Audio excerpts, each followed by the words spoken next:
পোনপ্ৰথমে আজি ৰাভা দিৱস মই কলাগুৰু বিষ্ণুপ্ৰসাদ ৰাভাৰ প্ৰতি মই মোৰ শ্ৰদ্ধা নিবেদন কৰিছো।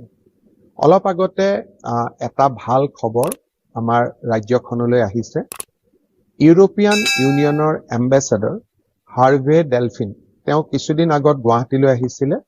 আজি তেওঁ আমাৰ অসম চৰকাৰৰ মুখ্য সচিবক এটা বাৰ্তা প্ৰেৰণ কৰিছে যে ইমান দিনে ইউৰোপিয়ান ইউনিয়নে তেওঁলোকৰ দেশৰ পৰ্যটকসকলক অসমলৈ আহিবৰ কাৰণে বাধা প্ৰদান কৰিছিলে বা সতৰ্ক কৰিছিলে যে অসম এখন অশান্ত জৰ্জৰিত ৰাজ্য, তাতে পৰ্যটকসকল নোযোৱা ভাল আৰু গলেও যথেষ্ট সতৰ্ক হৈ থকাৰ প্ৰয়োজন।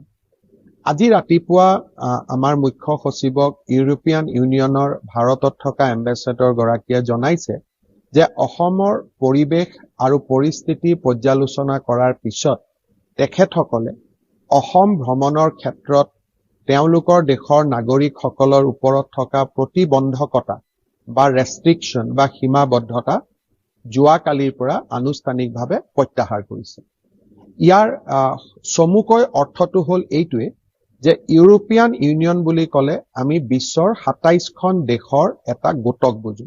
Austria, Belgium, Bulgaria, Croatia, Cyprus, চেক Republic, Denmark, Estonia, Finland, France, জাৰ্মানী, Greece, Hungary, Ireland, Italy, Latvia, Lithuania, Luxembourg, Malta, Netherland, Poland, Portugal, Romania, Slovakia, Slovenia, Spain and Sweden. অৰ্থাৎ এতিয়াৰ পৰা এই ২৭খন ৰাজ্যৰ নাগৰিক তেওঁলোকৰ ওপৰত যি প্ৰতিবন্ধকতা আছিল বা সতৰ্কবাণী আছিল বা সীমাবদ্ধতা আছিল তাক যোৱাকালিৰ পৰা প্ৰত্যাহাৰ কৰা হৈছে। অৱশ্যে অশান্ত অঞ্চল আইন এতিয়াও প্ৰযোজ্য হৈ থকা বা আপচা, য'ত arm force special power act এতিয়াও প্ৰযোজ্য হৈ আছে, চৰাইদেউ, ডিব্ৰুগড় আৰু তিনিচুকীয়াৰ ক্ষেত্ৰত এই প্ৰতিবন্ধকতা তেওঁলোকে এতিয়াও প্ৰত্যাহাৰ কৰা নাই, যিহেতু তাত arm force special power act এতিয়াও আছে।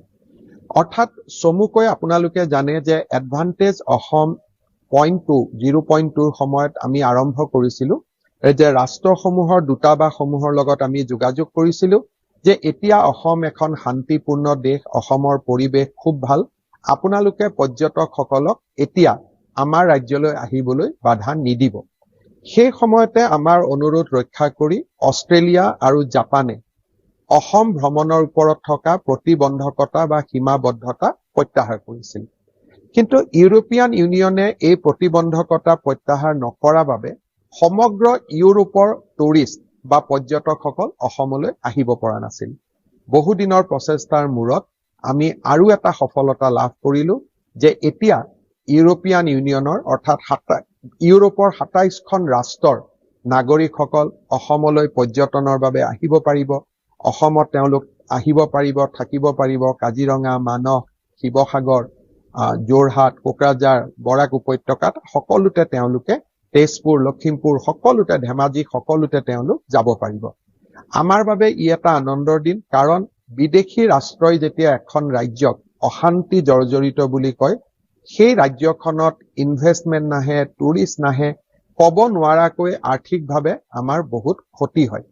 কিন্তু আজি ইউৰোপিয়ান ইউনিয়নে এই প্ৰতিবন্ধকতা দূৰ কৰাৰ লগে লগে এটা আনুষ্ঠানিকভাৱে আমি এখন চাৰ্টিফিকেট পালো, যিটো আমি নিজেও জানো, তাক কিন্তু নিজে জনা কথা বেলেগে ক'লে আৰু ভাল লাগে যে অসম এতিয়া অশান্তি জৰ্জৰিত অঞ্চল নহয় আৰু আমাৰ দেশৰ নাগৰিকবিলাক এতিয়া অসমলৈ যাব পাৰে, ফুৰিব পাৰে, তেওঁলোক অসমত থাকিব পাৰে।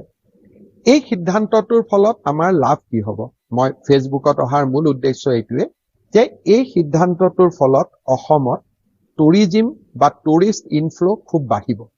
আৰু টুৰিষ্ট ইনফ্ল' যেতিয়া বাঢ়িব, টুৰিষ্টসকলক অসমত থাকিবৰ বাবে আমি আতিথ্য দিবৰ কাৰণে বহুত ব্যৱস্থাও ল'ব লাগিব।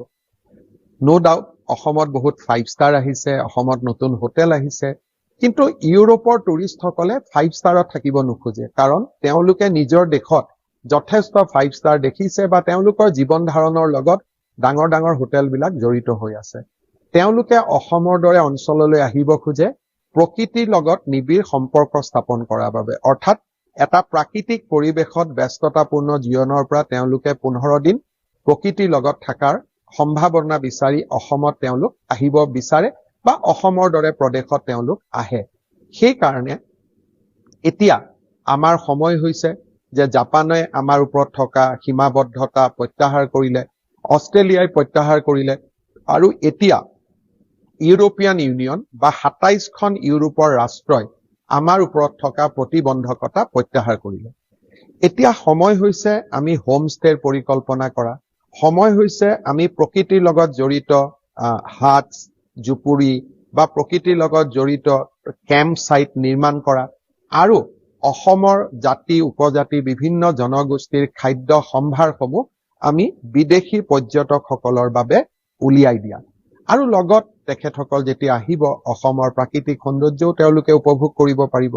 আৰু এই গোটেইবিলাক আমি সুবিধা তেতিয়া পাম যেতিয়া ছচিয়েল মিডিয়া, ইনষ্টাগ্ৰাম, ফেচবুকত আমাৰ হোমষ্টে, আমাৰ অঞ্চলৰ সৌন্দৰ্যৰ বিষয়ে আমি প্ৰকাশ কৰিম।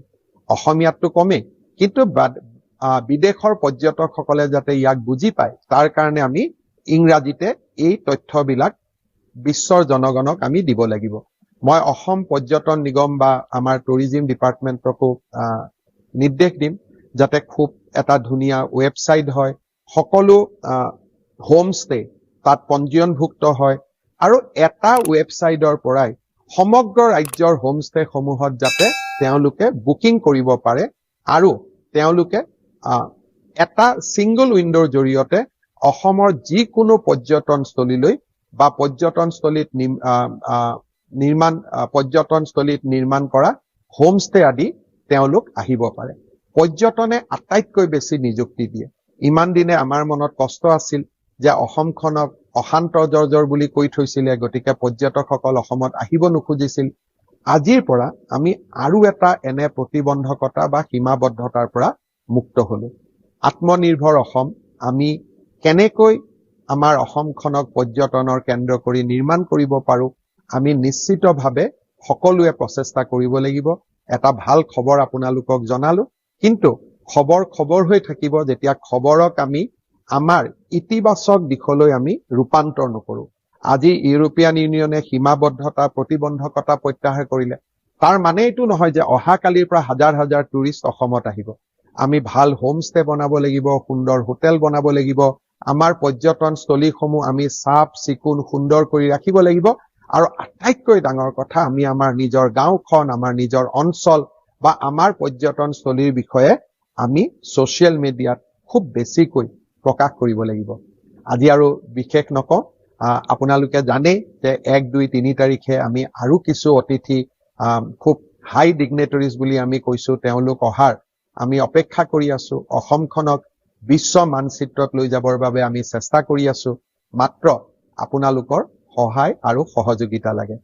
এই ফেচবুক লাইভত আমাৰ ৰাজু কৰ্মকাৰে চাই আছে, ভনিতা ডেকা আমাৰ ফেচবুক লাইভ চাই আছে, ৰাশন ৰাভা তেখেতে চাই আছে, ভাৰ্গৱ কাকতি ফেচবুক লাইভ চাই আছে, ৰিনাই ফেচবুক লাইভ চাই আছে, দীপ মৰাণে ফেচবুক লাইভ চাই আছে, পল্লৱী ভূঞাই ফেচবুক লাইভ চাই আছে, আমাৰ মন্ত্ৰী বিমল বৰাই ফেচবুক লাইভ চাই আছে, স্বপ্না সঞ্জয় আগৰৱালা এই ফেচবুক লাইভ চাই আছে, নিকলেশ দাস ফেচবুক লাইভ চাই আছে, আমাৰ MD যাদৱ তেখেতে ফেচবুক লাইভ চাই আছে, আফচানা বেগম ফেচবুক লাইভ চাই আছে, জয় বৰ্মন ফেচবুক লাইভ চাই আছে, পুৰবী দাস ফেচবুক লাইভ চাই আছে। সকলোকে মই অনুৰোধ কৰিম যে এই ভাল খবৰটো সকলোকে জনাই দিব, যেতিয়া ইউৰোপিয়ান ইউনিয়নৰ দৃষ্টিত অসম অশান্ত ৰাজ্য নহয়, অসম শান্তিৰ ৰাজ্য। অসমত পৰ্যটকসকল এতিয়া আহিব পাৰে। আজি 1979 চনৰ পৰা থকা এটা ডাঙৰ অপমান আমাৰ মূৰৰ পৰা আঁতৰি গল। এতিয়া ইউৰোপৰ 27খন দেশৰ পৰ্যটক অসমলৈ অহাৰ ক্ষেত্ৰত আৰু কোনো বাধা নাথাকিব। সুন্দৰ হোমষ্টে, সুন্দৰ হোটেল আমি অতিথিসকলক আদৰণি জনাম, আৰু ছচিয়েল মিডিয়াত প্ৰচাৰৰ জৰিয়তে অতিথিসকলক অসমলৈ আহিবলৈ আমি আকৰ্ষণ কৰিম। পূৰ্বে অষ্ট্ৰেলিয়া, এতিয়া জাপান, আৰু আজি ইউৰোপিয়ান ইউনিয়ন। এতিয়া মাত্ৰ বাকী ৰৈ গল ইউনাইটেড ষ্টেট অফ আমেৰিকা আৰু কানাডা।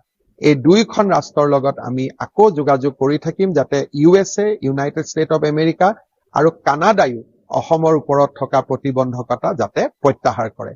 হম আমি সফল হমেই। ইমানখিনিলৈকে সফল হৈছো, নিশ্চয় আৰু আমি সফল হ'ম। বহুত বহুত ধন্যবাদ। জয় হিন্দ, বন্দে মাতৰম, জয় আই অসম।